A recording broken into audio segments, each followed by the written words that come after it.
so types of markets, we have monopolistic competition, oligopolies, and monopolies. So number of firms per one. Monopolistic competition, there's many firms. That has to do with barriers to entry, we'll get to that in a bit. Oligopolies, there's fewer firms than monopolistic competition. This goes quite a lot. Monopolies, there's really one main firm in the thing, and that's what sets them apart. Types of products in monopolistic competition, they're very similar products. There's not a whole lot of differences. The differences usually stem from advertising. Same with oligopolies, they're very similar products. They have, and then monopolies, they're very unique products. They're like the only firm that sells that kind of product, which puts them as the one firm that sells them. Barriers to entry for monopolistic competition is low. For example, like grocery stores are a perfect example. All you have to do is really be able to buy groceries on a mass scale and buy like equipment like to freeze them and like shopping carts. There's not a lot of things. Oligopolies are a bit higher in terms of barriers to entry because a lot of the top 4 firms have 50% of the market share. So to get in there, you have to get over that market share barrier. And also like, buy like big warehouses, for example, like Target's huge, Walmart's huge, so you need to buy like a big thing and be able to buy a lot of the products. And monopolies have really big barriers to entry, such as Google. Google is like one of the biggest search engines in the world, and they have most of the servers. They have like super intelligent staff members. They have offices all around the world to make sure they can have that massive barrier to entry in the markets. Degree of price control. Monopolistic competition has basically no price control. They have to charge what the market's charging. Oligopolies have a limited thing. You might see a product at Target and Walmart separated by 50 cents. So that's because they can have a little bit of price control, but not a whole lot. And monopolies, they have a lot of control. They can basically charge whatever price they want as long as the consumer can pay for that price. And in monopoly, you have the y-axis as the price, and you have the x-axis as the quantity. And then the demand curve is represented by demand, average revenue, and price of the product that it's selling. But marginal revenue is not with demand, average revenue, and price. Instead, it's its own line beneath demand. Because for each additional quantity the monopoly produces, the consumers who already paid, who are going to pay for the product, are now going to pay at a cheaper price, as well as it's one extra consumer. So when you sell that additional good, you're decreasing the price of the goods that you were already going to sell. So there's less profit. Less marginal revenue you get for each additional good. But now, marginal cost starts up high, but then gets lower for more additional goods sold, but then rises in the long run.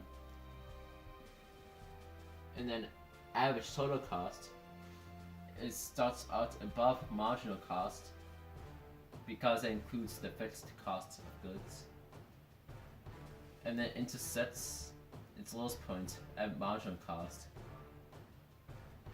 and then starts to increase.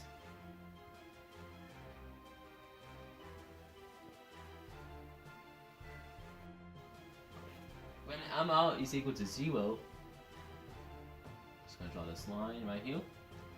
This range is elastic,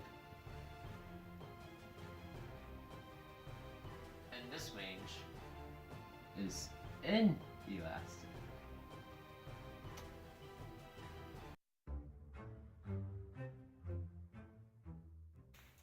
Alright, so you should know by now, firms always produce where MR is equal to MC. So we find the marginal revenue and the marginal cost, that's going to be right there. And so the firm is going to produce quantity equilibrium. However, since it's a monopoly, and this is the only firm in the market that sells this product, they can charge the demand price. So we go up to the demand curve, and we find the price right there, and that would be the price equilibrium. And so before we even start, there's going to be some deadweight loss in the market, and that's going to be this triangle right here. Since there are consumers here that would be willing and able to purchase the product at this price point right here, however the firm does not appeal to them. And then also there's going to be where the profit's going to be. It's going to be where the price equilibrium point, and just above the average total cost, and it's going to be this little rectangle right here. Since at this point, where it's above average total cost, any more money they'll make will be an economic profit. Okay, so we already have this one point where it's the quantity that the monopoly would like to produce at, but there's other points that are key on this graph. Like, for example, the fair return point is where ATC intersects the price, which is right here. And that point is where the monopoly gets as much, the profit that they make is the same as what it costs for them to make stuff, so the monopoly doesn't make any profit. And then the socially optimal price, which is where the people would like all the products to be sold, except the monopolies want to make more profit, is right here. It's where marginal cost intersects the price.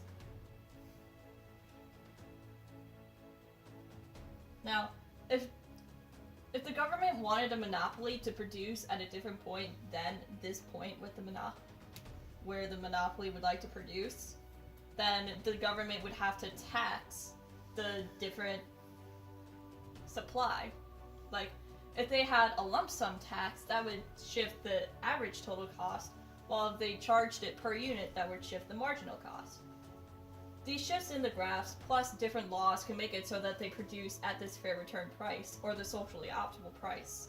But, if the government has the monopoly produce at the socially optimal price, then they would have, in this graph, since the ATC is higher than this point, then the government would have to provide funds to the monopoly in order for them to produce at that point, so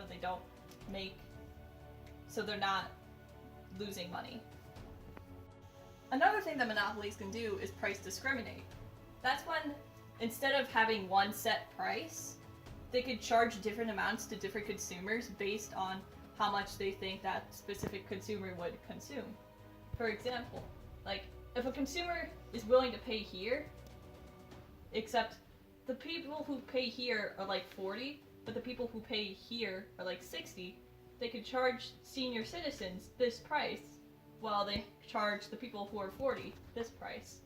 So, in a perfectly discriminatory market, the monopoly, they would charge here, but instead of having this be consumer surplus from only charging that amount, they would be able to charge all of these different prices, which would then allow for this, instead of having this small profit box right here due to the ATC and the demand, they can also charge all of this money, make all of this profit as well.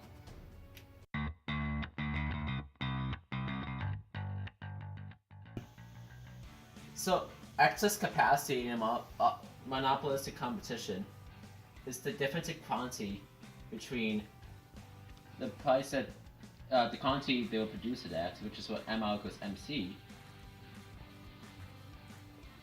and the quantity, well, ATC is at its lowest point. This difference is the excess capacity.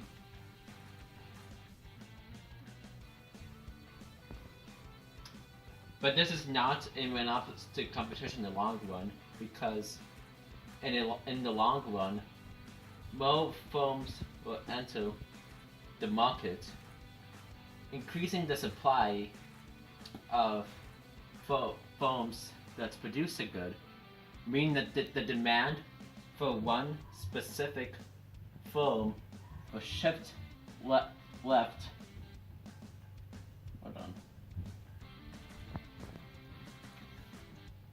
So that it's tangent to the average total cost.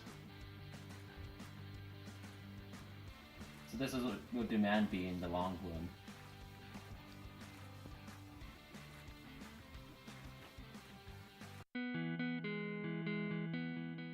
For monopolistic competition, there are two places, McDonald's and Burger King across the street, that are monopolistic competition.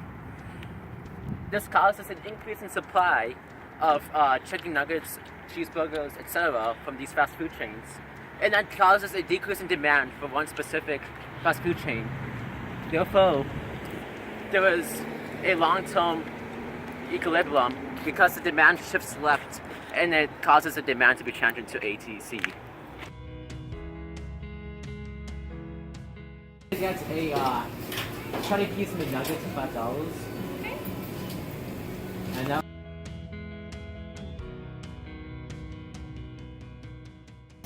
so these McDonald's nuggets were $5 for 20, which makes them 25 cents each. While these Burger King nuggets were 10 for $1, right? We got 3 of them, which Yeah. make 30, but still. These are 10 cents each. So the difference in price was that these nuggets would cost 2.5 times as much as these nuggets. However, the quality is also very different because, as you can see, these Burger King nuggets, they don't look that great, but these McDonald's nuggets are a lot more crispy. Hold on now. We have to taste them first. Oh, my Now, bad. let's do a taste test. Burger King first. Oh. They're okay. 10 for $1. We want to start McDonald's. A lot more crunchy. Better. Yeah. Yeah. The breading on these way better than the ones in Burger King nuggets because they have a nice crunch to it as well as put out. Yeah. So yeah, I would say these ones are more quality for sure. Right? Yeah. Yeah. But they're still both monopolies, still both relatively cheap, but yeah. Yeah. There's a difference.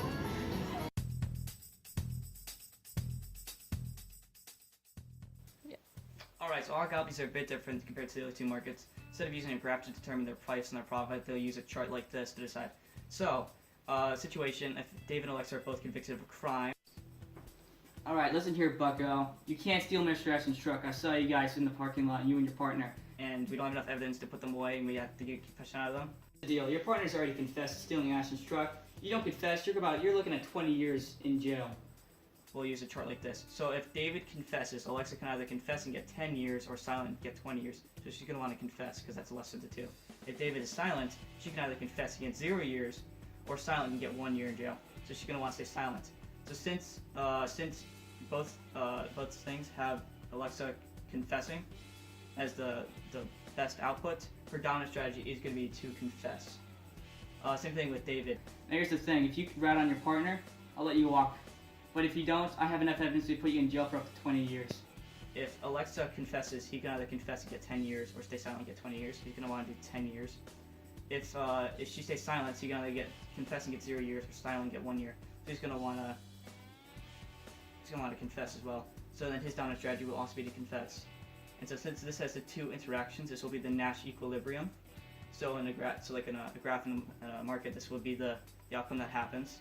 And if they're allowed to collude to get the best possible offer for both of them. When he interrogates us, we be quiet. Agreed. They would both stay silent and get the best outcome for both of them, which would be the 1 years.